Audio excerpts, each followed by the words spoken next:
You know, every country has these big, beautiful words in its founding documents: equality, justice, dignity.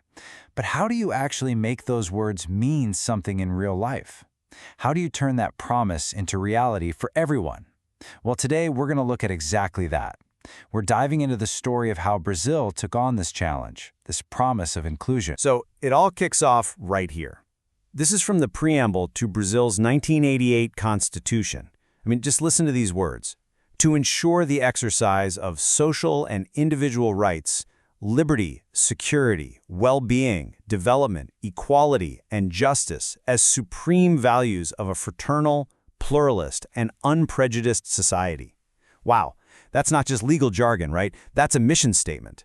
It's this powerful vision for the kind of country they wanted to build. A really high bar to set. And that, right there, is the big question. It's the ultimate challenge, isn't it? It's one thing to write down those incredible ideals, but how do you actually make them happen? How do you get that idea of a fraternal, pluralist, and unprejudiced society off the page and into the streets, into people's everyday lives? Okay, so a good way to think about the 1988 Constitution is it's the master blueprint for the whole country. It was written right after a dictatorship, so its whole purpose was to design a society that was way more democratic, way more just. This document lays out all the fundamental building blocks. And inside that blueprint, you find these core principles. Things like the dignity of the human person, citizenship, building a society free from prejudice, equality for all, and access to education and culture. Now, these aren't just bullet points on a list. They're all connected. It's like a chain reaction, you know? It all kicks off with this powerful idea of the dignity of the human person. That's the bedrock. And from that one idea, everything else flows. The rights you have as a citizen, the goal of getting rid of prejudice, making sure everyone can get an education. It's the whole plan. It's the promise. All right, so if the Constitution is the big blueprint, what comes next? Well, if you're building a house, you need more than just the blueprint, right? You need the construction manual, the step-by-step instructions. And that's exactly what the 2015 Statute of the Person with Disabilities is. It's the detailed manual for building a truly inclusive society in Brazil. And this is where things get really interesting and, frankly, really powerful. This 2015 statute isn't just some regular law. Nope. You should think of it as a direct extension of the Constitution itself. How? Well, it's based on a UN convention. And when Brazil brought that convention into its own legal system, it gave it the same power as a constitutional amendment. That's huge. It means this statute has the full weight of the country's most important law behind it, all to make that original promise of equality before the law real. Now, one of the biggest changes this new law brought about, and this is a real game changer, revolves around this idea of legal capacity. It sounds a little technical, but what it really boils down to is this: who gets to make the big decisions about your own life? And on this point, the 2015 statute completely flipped the script. See, in the past, the system was built around this idea of protection. And look, maybe it came from a good place, but the result was that a person's disability could be used to limit their legal rights, to basically take away their power to make their own choices. But the new way of thinking, which is spelled out right here in Article 84, is a total 180. It says, the person with the disability is assured the right to exercise their legal capacity on an equal basis with other people.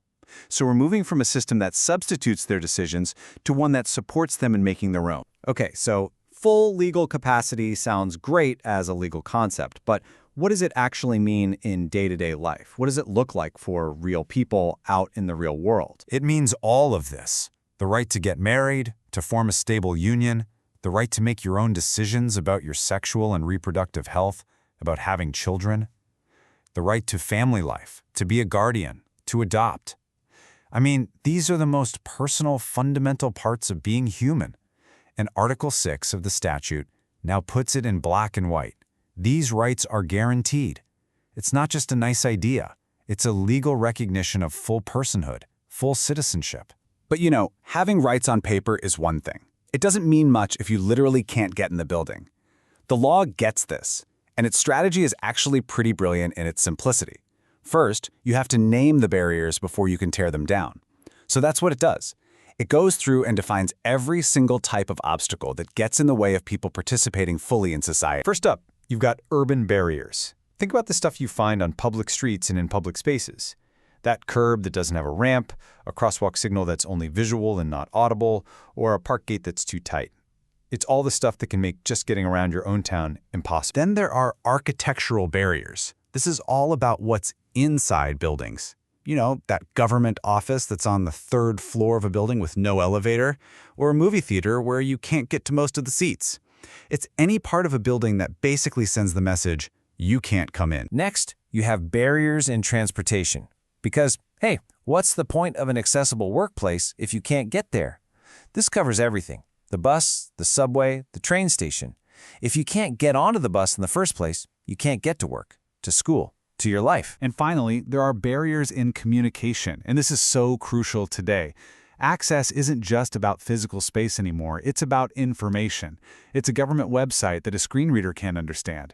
It's an emergency broadcast without sign language interpretation. It's any roadblock that stops someone from receiving information or making themselves heard. So by naming every single one of these, urban, architectural, transportation, and communication, the law does something really important.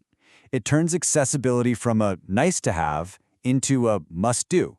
It's not a suggestion anymore. It's a legal requirement. The whole point is to systematically take these barriers apart and rebuild our world, both physical and digital, so that it works for everybody. Okay, but let's be real. What happens if someone just ignores all this? A law can have the best intentions in the world, but if there are no consequences, it's just words on paper. So how does this statute make sure it actually has teeth? It does it with this.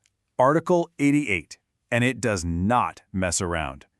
To practice, induce, or incite discrimination against a person on the basis of their disability. Penalty, imprisonment from 1 to 3 years and a fine. Whoa. So we're not talking about a slap on the wrist. Discrimination based on disability is now a crime, a serious crime with jail time. That's how you give a right real power. And this is where the whole story connects back to the beginning. Remember that phrase from the Constitution, a society without prejudice? With this article, that's not just a beautiful idea anymore. It's not just a goal to strive for. It's a command. It's the law. This is the moment the blueprint becomes the building code. So when you step back and look at the whole picture, it's a pretty incredible journey, right?